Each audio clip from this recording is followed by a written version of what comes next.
Amaranthus গ্যাঞ্জোটাকাস, যা একটা অদ্ভুত বৈজ্ঞানিক নাম। এটা কিসের বৈজ্ঞানিক নাম জানেন? ভাই, লাল শাকের বৈজ্ঞানিক নাম। লাল শাক, আমাদের দেশি লাল শাক। আচ্ছা, লাল শাকের উপকারিতা সম্পর্কে কি বলবো ভাই, ছোটবেলা থেকেই তো আমরা প্রচুর লাল শাক খাই, ডালের সাথে লাল শাকটা খুবই ভালো লাগে। আর এর উপকারিতার তো সীমা নাই। এতে আছে ভিটামিন এ, যা কিনা আমাদের চোখের রেটিনার জন্য খুবই উপকারী।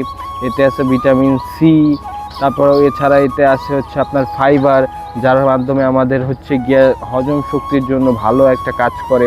এছাড়াও এতে আছে অ্যান্টিঅক্সিডেন্ট।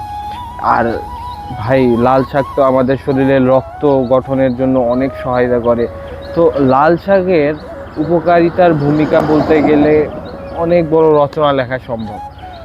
যাই হোক, তো এইটা মূল বিষয় না। মূল বিষয় হচ্ছে যে এই লাল শাকটা ভাই এমন জায়গায় চাষ করছে যেটা বিষয়টা প্রচুর মজার।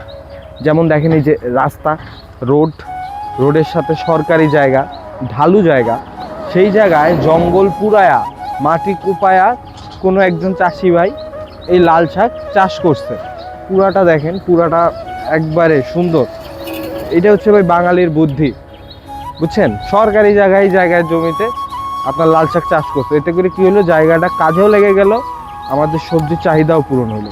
যাই হোক, ধন্যবাদ।